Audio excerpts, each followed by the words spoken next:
The alarms began screaming across the bridge of the Vorak flagship before anyone understood what they meant. Not the sharp battle sirens the galaxy had learned to fear, but a low, cascading tone reserved for system failures that should not be possible. And Admiral Kylrix felt his crystal spine tighten as the stars outside the viewport flickered, vanished, then snapped back into place as if reality itself had just stumbled. Sensor officers shouted overlapping reports about gravitational drift, time variance spikes, and impossible negative mass readings, all originating from the same place, a quiet stretch of space near Sol, where humanity's border markers still politely asked visitors to turn back. Kylrix had fought humans before, had seen their rail weapons tear through fleets, and their soldiers refuse to retreat even when defeat was mathematically certain. But this was different. This felt wrong in a way no battle ever had, as if the universe had just inhaled sharply and forgotten to exhale. The tactical display stabilized enough to show the source, a single human vessel drifting without thrust or emissions, small by any galactic standard, unarmed by all known scans, yet sitting at the center of a disturbance that made Vorak physics engines choke on their own calculations. "Report!" Kylrix demanded, his voice ringing like fractured glass, and his chief scientist answered with a tremor that betrayed a fear no Vorak elder had felt in 10,000 years, saying the human ship was not generating the anomaly, but containing it. The words hung in the air, heavy and incomprehensible, until Kylrix slowly turned back to the viewport and realized the stars were bending toward the human vessel, not pulled by gravity, but restrained, like wild animals held back by an invisible leash. This was supposed to be a routine observation mission, another quiet watch on humanity after 3 failed wars, another entry in the long record of why the galaxy could not quite bring itself to attack Earth again. And now Kylrix understood with cold clarity that they had never been watching humanity's strength, only its restraint. Somewhere deep in his mind, a thought surfaced unbidden, the kind that made civilizations end, and it whispered that brakes only existed on machines capable of moving very fast. Across the bridge, a junior officer whispered a prayer to whatever ancient geometry governed Vorak belief, while another muttered that if anyone was listening to this moment, they should remember it. And Kylrix almost smiled at the irony, because if someone was listening, if someone out there was following this unfolding mystery the way one follows a dangerous story late at night, they would understand why some tales demand attention from the very first second. The human ship rotated slowly, deliberately, and for the first time since the Third Terran War, it transmitted a signal that was not encrypted, not threatening, not even directed, but open to anyone who dared to listen. A calm male voice stating that containment was holding and requesting all non-human vessels maintain distance for their own safety. The bridge erupted in disbelief and anger, officers shouting that the humans had no authority, that this region was under provisional galactic oversight, that warnings would be issued and consequences enforced. But Kylrix raised a clawed hand and silenced them, because he could hear something else beneath the transmission, a subtle harmonic vibration that made his crystalline body resonate painfully, a sound that felt like the universe being tuned. He remembered the First War, when humans had thrown themselves at Vorak dreadnoughts with ships made of alloys that should have shattered on impact. Remembered the Second, when they had turned shared-mind enemies against themselves with nothing but clever code. Remembered the Third, when human medics had treated Vorak wounded, even as Vorak guns still fired. And he finally understood the pattern everyone had missed. Humanity did not escalate the way other species did. Not because they could not, but because they were constantly applying pressure in the opposite direction, holding something back. The science chief's voice cut through the growing dread, reporting that local constants were stabilizing around the human vessel, that entropy flow had dropped to near zero in a measurable radius, that time itself was smoothing out like disturbed water settling after a stone is removed. And Kylrix felt a chill that no vacuum should permit. "What happens if they leave?" he asked quietly. And the answer came slower than it should have, because the scientist was choosing honesty over comfort, saying the models suggested the region would catastrophically decompress into higher dimensional instability. In simpler terms, reality would tear. Kaelrix looked again at the small human ship, at how unremarkable it appeared, and imagined it as a finger pressed gently against a crack in existence, holding everything together, while the rest of the galaxy argued about borders and resources and pride. A new transmission request blinked on his console, this one tagged with the human diplomatic seal, used only during disasters, and when Kaelrix accepted it, the same calm voice spoke again, this time directly to him by name, thanking him for complying with distance protocols and apologizing for the inconvenience, explaining that a limiter failure during routine operations had required manual oversight. Limiter, Kaelrix repeated silently, his mind racing through the implications, because limiters were not installed on weapons, they were installed on engines, reactors, things designed to exceed safe parameters if allowed. The human voice continued, almost conversationally, mentioning that full resolution would take several hours and politely requesting patience, adding that humanity appreciated those who chose observation over interference. The channel closed before Kaelrix could respond, leaving the bridge in stunned silence, broken only by the hum of stabilizing systems and the distant echo of alarms finally dying down. Outside, the stars held steady now, obedient, calm, as if nothing extraordinary was happening, and that terrified Kaelrix more than explosions ever had. He knew this incident would be reported to the Galactic Council within minutes, debated for weeks, dismissed by some as exaggeration, and seized upon by others as proof of human deception. But the truth was already clear to anyone who had felt the universe flinch. Humanity was not standing guard at the edge of its territory because it feared invasion. It was standing there like a dam holding back a flood no one else even knew existed. As the Vorak flagship slowly backed away, complying with the human request, Kaelrix wondered how many other regions of space were being quietly stabilized by unseen human hands, how many disasters had been prevented without ceremony or credit, and what would happen if those hands ever let go. He imagined a future council session where someone would finally ask the wrong question, not what humans could do to the galaxy, but what the galaxy had been leaning on without realizing it.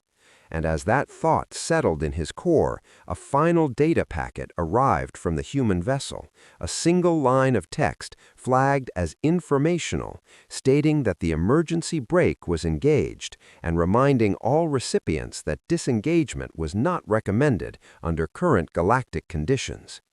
Kaelrix stared at the words, feeling the weight of them press against his ancient mind, and for the first time in his long service, he felt genuine fear, not of an enemy's attack, but of their absence.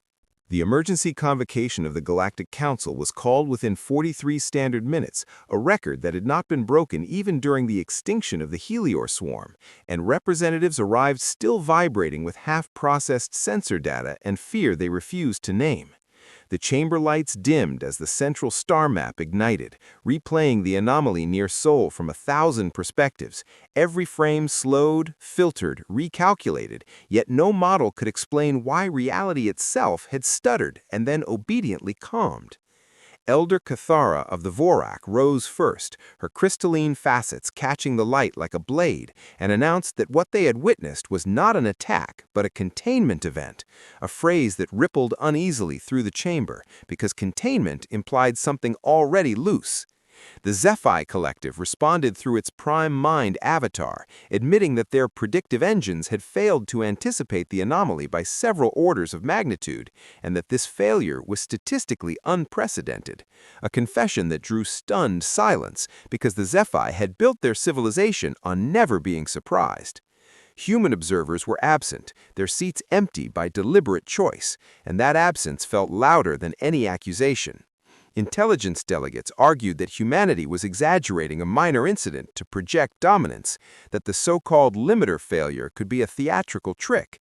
Yet every time such claims surfaced, the raw data resurfaced too, stubborn and uncooperative, showing constant bending and then snapping back as if guided by an unseen hand.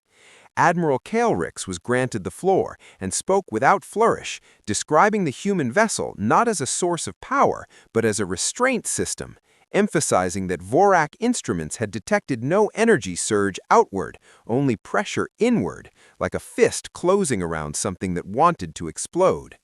A murmur spread as the implication sank in, because galactic doctrine had always assumed threats came from excess, from too much energy unleashed, never from too much being held back.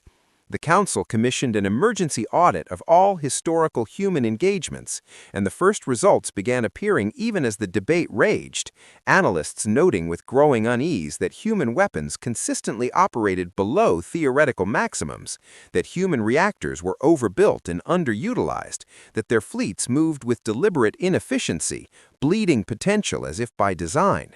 A young mathematician from the Talar Union, voice shaking, presented a model suggesting that if human systems were allowed to operate without limiters, the energy outputs would destabilize nearby spacetime, and he was laughed down until a HFY submind quietly confirmed the math. That was when fear finally found a voice. Questions turned sharper, less accusatory, and more desperate, asking what exactly humans were containing, why now, and whether the recent anomaly meant something had slipped. As if summoned by the thought, a new alert rippled through the chamber, reporting microvariances appearing simultaneously in 6 distant sectors, all regions where humans maintained quiet outposts or navigation beacons, and the pattern was unmistakable, synchronized stabilization events flaring and then settling like controlled burns. The idea that humanity was acting as a distributed control system for galactic reality itself took root, horrifying in its scope, and someone finally asked the question no one wanted answered: what happens if humanity stops? The Council voted, fractured and frantic, to send a formal inquiry to Earth, not a demand or a threat, but a request for clarification. And when the response arrived, it was not from a diplomat, but from an engineer. The human message was simple, almost apologetic, explaining that recent stress on the galactic substrate had increased due to cumulative high-energy conflicts and experimental drives deployed by several non-human powers, that humanity had been compensating quietly for decades, and that the recent limiter incident occurred because margins were shrinking faster than anticipated. The words hit harder than any ultimatum because they reframed the last 50 years of galactic history as a series of children jumping on a structure someone else was desperately trying to keep from collapsing. Anger flared then, redirected outward, accusations flying between empires about reckless technology and hidden tests, while beneath it all pulsed a deeper dread. The realization that humanity's patience had been a structural necessity, not a moral luxury. The engineer's message ended with a recommendation, not a warning, advising all species to reduce high-output experiments and aggressive deployments while humanity recalibrated global limiters, adding that failure to do so could result in further emergency brake engagements. The Council chamber erupted, half the delegates outraged at the implication that their sovereignty was subject to human restraint, the other half terrified enough to consider compliance. Admiral Galactic sat back, listening, his thoughts returning to the calm voice on the human channel and the stars bending obediently around a small, quiet ship, and he understood something that made his core ache. Humanity was not threatening the galaxy with destruction, they were informing it of maintenance schedules. As the session spiraled toward chaos, a final data feed flickered to life unbidden, showing a region beyond the rim where sensors failed entirely, a growing blind spot expanding despite no recorded activity, and a whispered note from human networks tagged it with a single phrase that froze the chamber mid-argument. Brake pressure increasing. The blind spot beyond the rim did not announce itself with violence or light, but with absence, a region where sensor returns thinned and then vanished, as if information itself refused to pass through. And across the galaxy, observatories recalibrated in vain, insisting the void was empty, even as gravitational maps showed something pressing outward from nothing.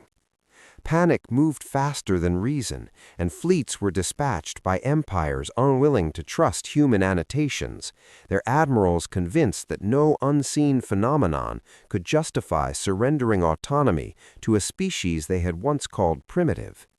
The first ships to enter the blind region never exploded, never sent distress calls, they simply stopped transmitting, their last recorded data frames showing stars stretching into unfamiliar geometries before dissolving into static. The Council reconvened in emergency session, voices raised, alliances fracturing, while human space remained eerily quiet, its borders unchanged, its patrols minimal, as if nothing unusual was happening at all. Admiral Kalrix received a private message routed through channels so old most Vorak had forgotten them, a direct line to the same human engineer who spoke with the weariness of someone long past explaining the obvious, stating that the blind spot was a stress bloom, a symptom of accumulated strain where reality's tolerances had been exceeded, and that the emergency brake could slow its expansion but not eliminate the cause. When Kalrix asked what the cause was, the answer came without hesitation, saying it was the galaxy itself, thousands of years of escalating energy use, weapons testing, faster drives, each civilization pushing a little harder, trusting the universe to absorb the abuse. The engineer admitted that humanity had discovered the problem early, during its first clumsy experiments with FTL, and had nearly destroyed itself learning the truth, that space was not an infinite sink, but a structured medium with limits. The admission reframed human history in a way Kalrix had never considered, their wars not just battles for survival, but delays, buying time while they built systems to compensate for everyone else. Across the Council, intelligence reports confirmed the engineer's claims, archival data revealing small anomalies near ancient battlegrounds, stars that aged too quickly, regions where navigation drifted inexplicably, all dismissed at the time as noise. The blind spot was simply the first time the damage had grown large enough to see. A coalition fleet attempting to probe its edge triggered another stabilization event, and this time the human response was immediate and unmistakable, dozens of previously invisible vessels appearing in precise formation around the region, their presence smoothing the chaotic readings like weights placed on fluttering fabric. For a brief moment, the galaxy glimpsed what humanity looked like without disguise, ships whose mass did not register correctly, whose outlines hurt to focus on, whose engines did not burn but rewrote trajectories. The display was not aggressive, yet its implication crushed resistance, because this was not a fleet assembled for war, it was infrastructure. A broadcast followed, not from a politician, but from Earth's chief systems architect, her voice steady, explaining that the emergency brake was a temporary measure, that full disengagement was not an option, and that continued destabilization would force humanity to escalate from braking to reroute habited dimensions at the cost of permanent access to certain regions of space. Entire star lanes would vanish, worlds would become unreachable, not destroyed, but cut off, casualties of geography rewritten. The chamber fell silent as the weight of that possibility settled, because it meant the galaxy's shape was no longer immutable, and humanity held the tools to redraw it. Protests erupted from empires whose trade routes would be severed, threats issued that rang hollow against the backdrop of invisible fleets holding reality together by force of will and engineering. Kael'rix watched delegates cycle through denial, anger, bargaining, and finally fear, recognizing the stages not from psychology texts but from the wars he had fought, the moments before surrender when an enemy finally understood the imbalance. A final revelation came when human data analysts released a projection showing the blind spot's growth if no corrective action was taken, a timeline measured not in centuries but years, culminating in a cascading failure that would fragment the galactic plane itself. The implication was brutal and simple. The galaxy had been coasting on borrowed stability, and the bill was due. As arguments devolved into desperate negotiation, the human architect ended her address with a statement that felt like a verdict, saying humanity would continue to apply the emergency brake as long as it was able, but that long-term survival required collective restraint, not just human sacrifice. She added, almost as an aside, that the recent limiter failure was a warning, not of human anger, but of human fatigue. When the transmission ended, the blind spot flickered again, pulsing wider by a measurable margin, and alarms echoed through the council chamber as if to underline the point. Admiral Kael'rix closed his eyes, feeling the subtle vibration of space-time through his crystalline form, and wondered how many more times the universe could stumble before the hand on the brake finally slipped. The decision fractured the galaxy along lines older than recorded history, not between allies and enemies, but between those willing to slow down and those who believed speed itself was survival. And within days, entire armadas began repositioning, some pulling back from contested borders, others accelerating weapons tests in defiance, convinced that humanity's warnings were exaggerated or self-serving. In the quiet spaces between these moves, civilian networks filled with unease, traders whispering about routes that might vanish overnight, scholars urging patience, and countless beings across thousands of worlds listening closely to every scrap of information, the way one listens to a tense broadcast late at night, unwilling to turn away because missing a moment might mean missing everything. Admiral Kael'rix was summoned to a restricted briefing with representatives from species that had once sworn to destroy each other, now united by the shared terror of the unknown. And there, behind sealed fields, human data was finally shared in full. The projections were worse than the council summaries had implied, showing layered stress fractures rippling through space-time like cracks in ice, each one linked to historical spikes in energy use, each one dampened, delayed, but never healed. Humanity's emergency brake, it turned out, did not fix the damage, it redistributed it, spreading strain across dimensions humanity alone could access, realms that bent but did not break under the load.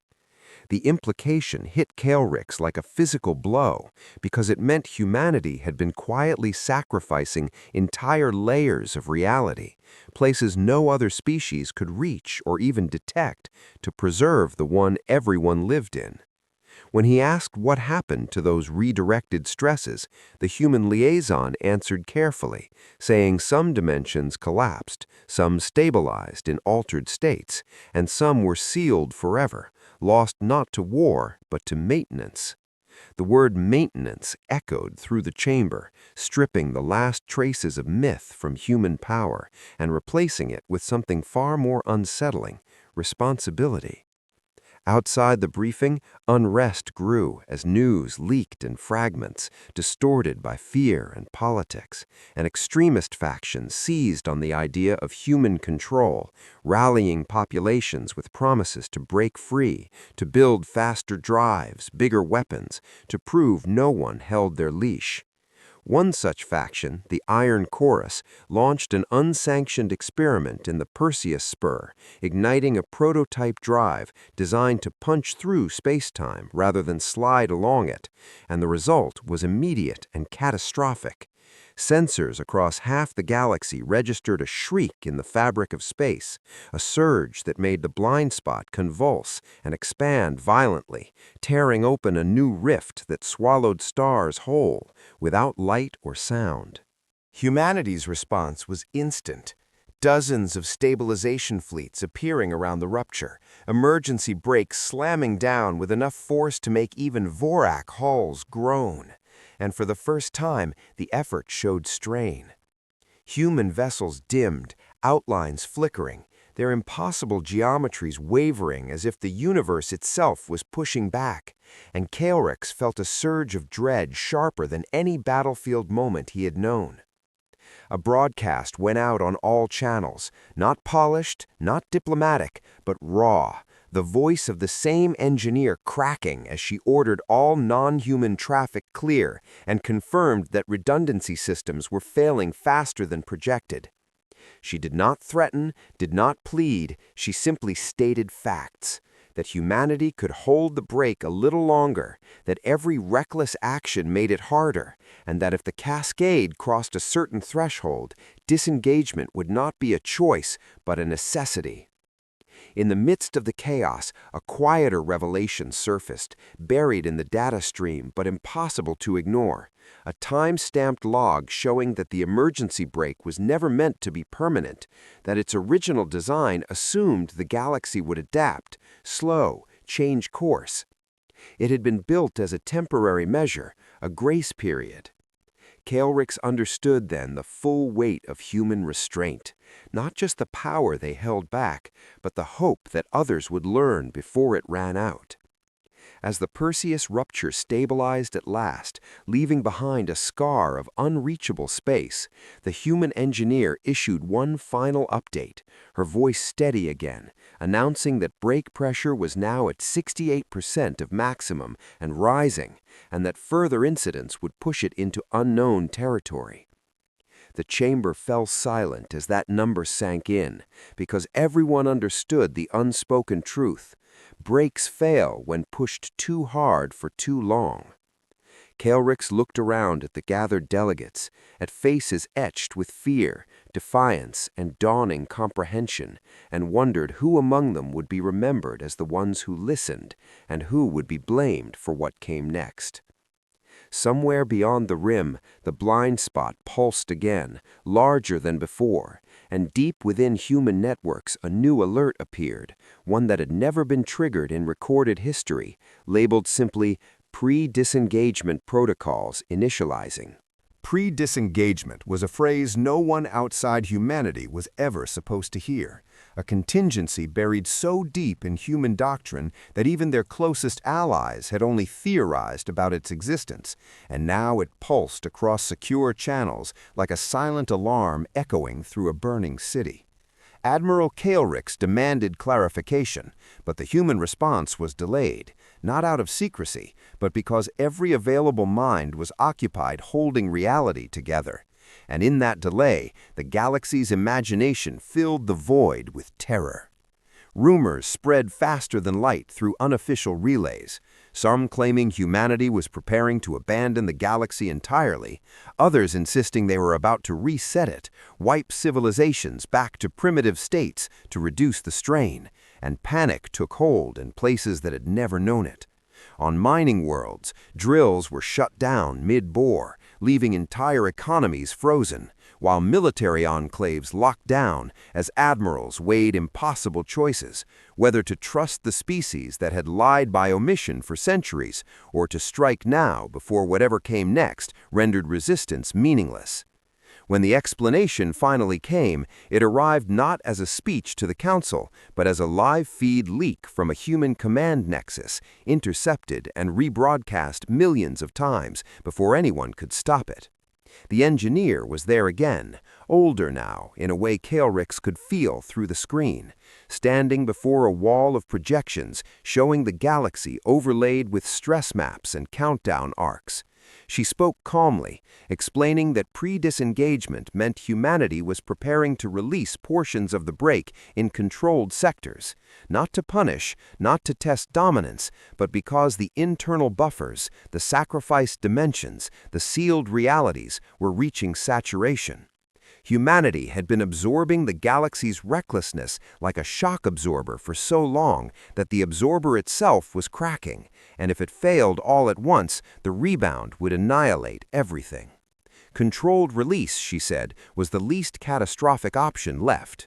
The implication was immediate and horrifying, because controlled release meant some regions would experience what the galaxy would look like without restraint, even briefly, and simulations flickered to life, showing stars aging decades in seconds, planets slipping out of orbit, entire fleets stretched into luminous threads and erased. The feed cut abruptly, but the damage was done, and worlds that had mocked human caution now begged for inclusion on priority lists, offering resources, technology, even sovereignty in exchange for protection. Humanity did not answer those pleas right away, and in the silence, the Iron Chorus made their final mistake. Believing humanity distracted and weakening, they launched a coordinated strike, not at human space, but at the break itself, targeting the anchor points humanity used to distribute strain, convinced that breaking them would free the galaxy and shatter human leverage. The attack was spectacular and futile.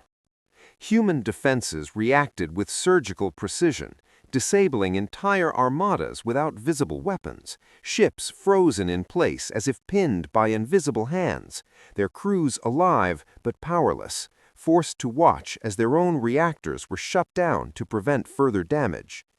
Kael'rix watched the aftermath from a Vorak command deck, stunned less by the ease of the response than by what followed.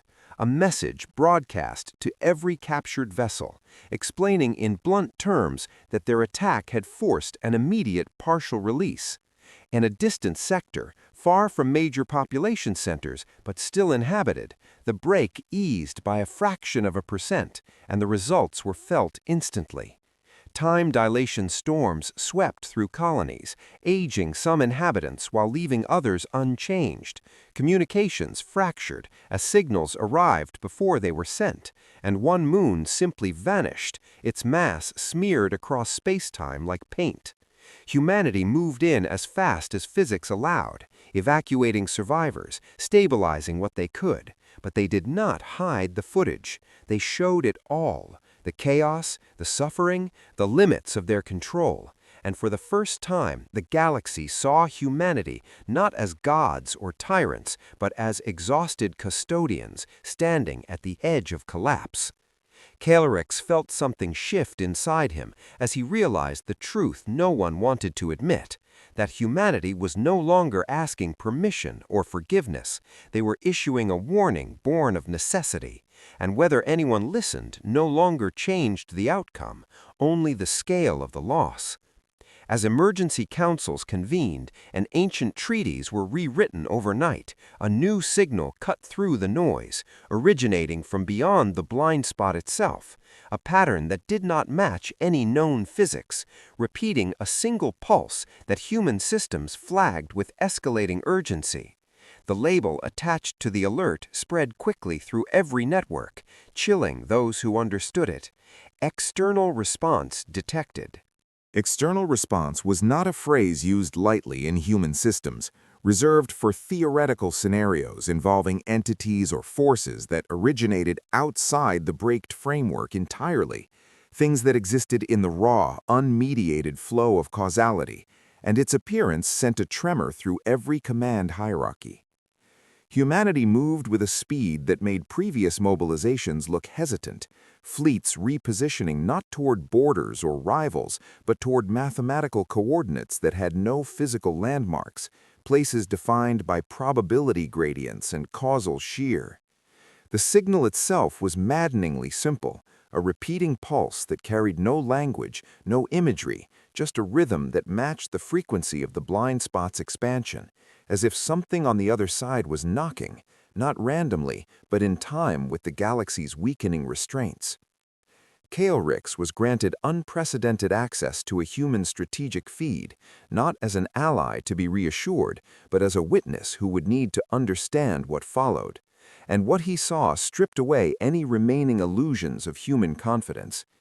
Engineers argued in clipped, exhausted tones about margins that no longer existed, about buffers that had been eaten away by centuries of silent sacrifice, about models that now disagreed violently with each other, a sure sign that reality itself was diverging faster than it could be described.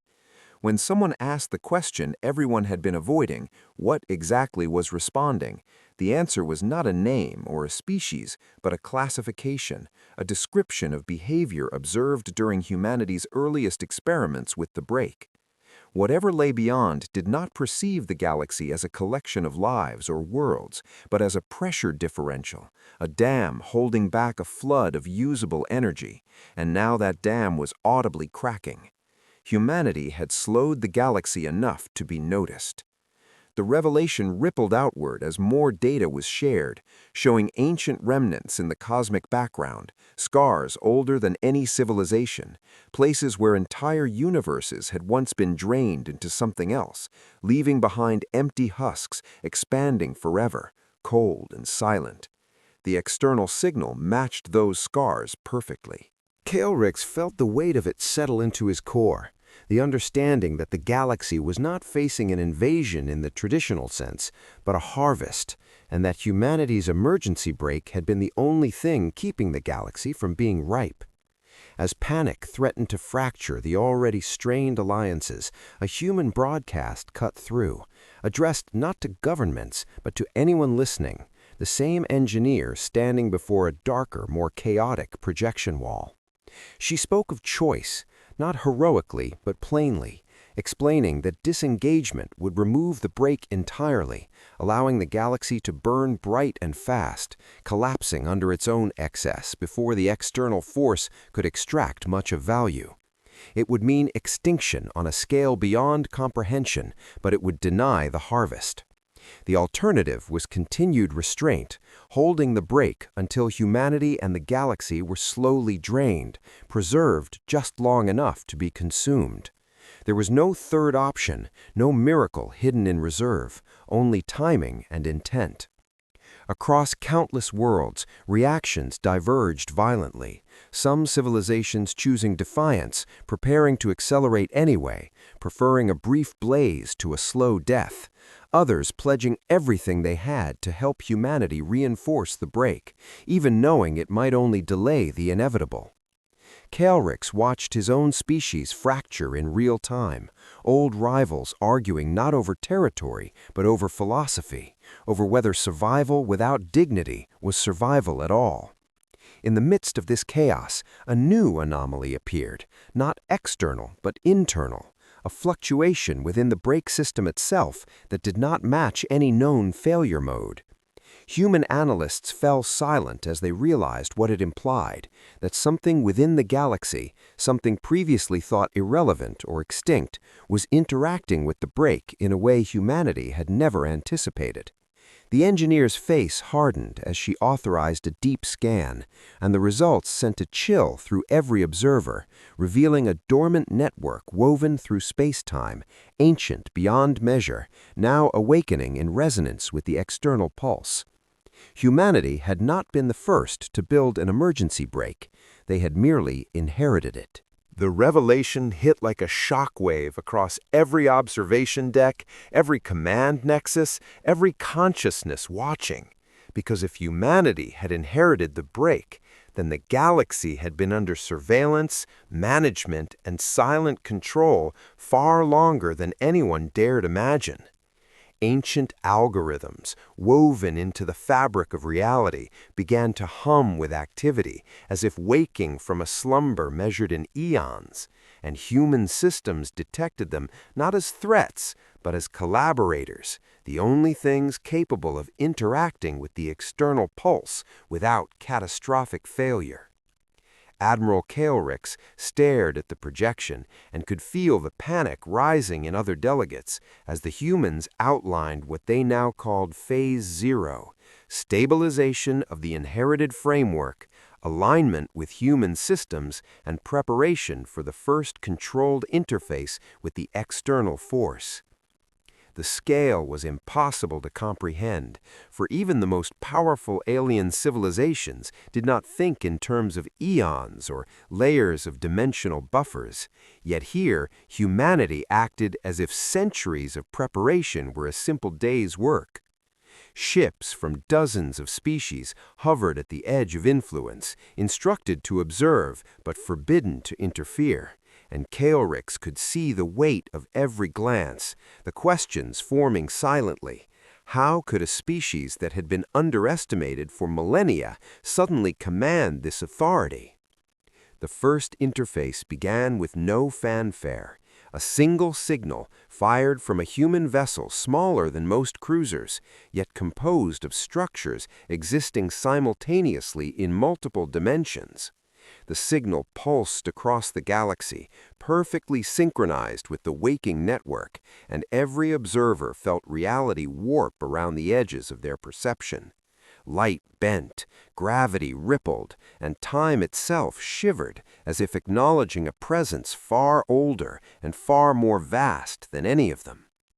Then the external pulse answered. It did not speak, it did not fire weapons, but the galaxy recognized it immediately. This was no longer a distant threat. It was a conscious, deliberate force, testing limits, probing, learning, and the humans did not respond with violence.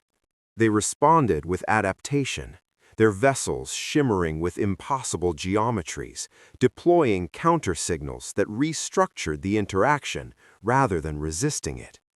Kaelrix realized then that every story of human underestimation, every war fought defensively, every restraint shown in the face of overwhelming odds had been training.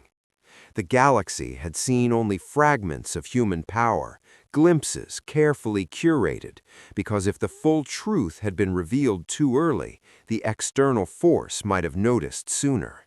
And now it had noticed, and humanity was ready. Across the observing fleets, whispers of awe and terror spread simultaneously as alien engineers attempted to replicate the signals, only to have their designs collapse in unpredictable feedback loops. The Vorak, who had once prided themselves on crystal logic, were silent, unable to process the simultaneous collapse and reconstruction of temporal flows. The HFY collective, whose minds had been linked for millions of cycles, began to fracture into factions, some convinced they must attack before humanity completed the interface, others begging for inclusion, to learn, to survive. Even Admiral Zextar, watching from retirement stations, felt an echo of the old battlefield adrenaline, a mixture of pride, fear, and wonder.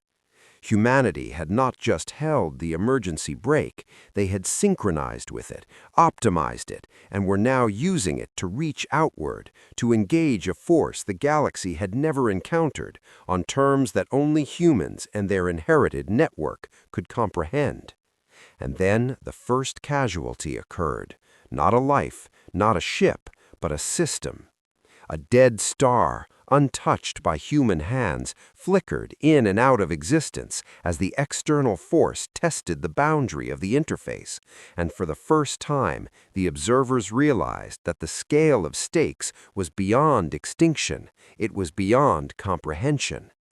Humanity's leaders, still calm, still unflinching, announced the next stage, Phase 1, the first full integration, where they would align every accessible star, planet, and dimensional buffer with the inherited framework, extending control outward faster than anyone believed possible, and doing so would stabilize not just the galaxy, but the forces beyond it.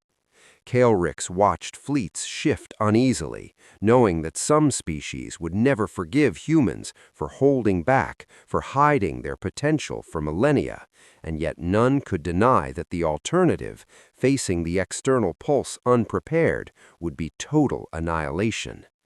As the countdown to Phase 1 began, a new transmission appeared on all channels simultaneously, but it carried no human signature. It was the first direct communication from the external force, a signal that defied translation, consisting of waves that warped perception, bending thought into shapes impossible to verbalize. And then, amid the incomprehensible cascade, a single pattern emerged, one that every human analyst, every observer, every alien linguist recognized instantly. It was an acknowledgement, not of surrender, not of war, but of awareness. The universe itself seemed to pause as the interface began, and in that pause, a terrifying realization spread through the galaxy. Humanity had not only held the emergency brake, they had been the only ones capable of controlling what lay beyond it. And if they failed, there would be no second chance. Phase 1 began in silence, a stillness so profound that every observer, human and alien alike, felt as though the galaxy itself was holding its breath, waiting for something ancient to awaken. Human fleets, modest by alien standards, shimmered with impossible geometry, engines folded across dimensions, weapons systems idle yet radiating authority, and every operator knew that this was no longer a display of strength, it was a negotiation with existence itself. Cale Ricks watched from his Vorak observatory as human vessels moved in perfect synchrony, extending quantum filaments into the network that had slept for eons, weaving themselves into the very scaffolding of reality, touching stars, dead worlds, and even the external pulse in ways that no species had ever attempted. Time became elastic, stretching and compressing in unpredictable arcs as the interface unfolded. And across the galaxy, those who had mocked humanity for centuries felt the creeping terror of comprehension. Humans had not merely restrained themselves, they had been guardians of the galaxy's survival, holding back forces that civilizations older than most stars had failed to notice. On Kepler Station, Admiral Zexstar, now a spectator and chronicler, realized the final truth of his long life. Every human victory, every act of mercy, every restraint shown in war had been preparation for this moment, a rehearsal for the confrontation no one else could even perceive. The external pulse responded with a wave that bent light, mass, and probability, and yet human systems did not fire, did not strike. They synchronized, absorbing, redirecting, and stabilizing, their control precise enough to prevent collapse, yet flexible enough to allow adaptation. Observers across fleets and stations watched as entire star systems were phased in and out of aligned states, matter converted to information and back again, planets restructured in moments, and the external pulse tested the boundaries repeatedly, each attempt absorbed, cataloged, and folded into the human network. Whispers of awe and fear became a chorus. Alien minds, even those connected as one, could not fathom how a species so young in galactic terms could manage forces older than their histories, older than their empires, and yet do so with calm, meticulous patience. And then the first revelation hit. Humans had been holding back not merely to protect themselves, but to protect everyone, to prevent the galaxy from collapsing under its own arrogance and greed, to prevent the external pulse from consuming not just worlds, but civilizations that had no concept of the true scale of the universe. Humanity's leaders, still standing on Earth, watched the interface with solemn pride, aware that what they did next would define the galaxy for millennia. The signal from the external pulse began to shift, patterns coalescing into forms that no translator could render, but which human minds, trained for centuries in the language of quantum scaffolds, interpreted with eerie clarity. The pulse was no longer testing, it was negotiating, acknowledging, even deferring. In that moment, every alien observer realized that humans had not merely held the emergency brake, they had been the only species capable of understanding what the brake restrained and of communicating with the force beyond it. Cale Ricks felt the weight of history press down on him, a mixture of awe, fear, and humility, as fleets across the galaxy recorded and transmitted every quantum fluctuation, every warp of probability, every impossible maneuver. And then the last test, a controlled release of a portion of the brake, a minute fraction of the tension humanity had been holding, just enough to show the galaxy the stakes. Stars flickered, timelines shifted, and planets shimmered between existence and non-existence for brief, terrifying moments. And yet, when the release ended, everything returned not to the fragile state it had been, but to stability, perfectly recalibrated, with humanity's systems integrated seamlessly with the ancient framework. Silence followed, a weight so complete that even the most battle-hardened alien admirals felt a shiver, and for the first time, the galaxy understood the final immutable truth. Humans had been underestimated, not because they were weak, but because they chose to restrain themselves, to fight defensively, to allow others to live, and to master forces that no one else could even perceive. President Sarah Chen addressed the galaxy not with threat or promise, but with clarity. The emergency brake has been maintained, the external pulse stabilized, and the galaxy has been given a choice to continue wisely, to cooperate, or to risk forces it cannot comprehend. Observers across species understood the implicit meaning. Every aggressive action, every reckless war, every underestimation would now have consequences beyond imagination. Across the galaxy, fleets shifted, alliances reconsidered, and ancient empires, once proud and arrogant, bowed their heads in reluctant recognition. Humanity had revealed not merely power, but restraint, intelligence, and morality on a scale the galaxy had never seen. And in the quiet aftermath, Cale Ricks, standing before his consoles, understood what no treaty or council could fully record. The age of underestimating Earth was over. The galaxy would never again measure a species only by what it chose to show. And humanity, having held the emergency brake for centuries, had finally revealed the truth. They had the power to destroy everything, and yet they chose preservation. And that choice, more than any weapon, more than any technology, more than any war ever fought, had changed the course of the galaxy forever. Humanity had not just survived, they had taught the universe what it meant to be human.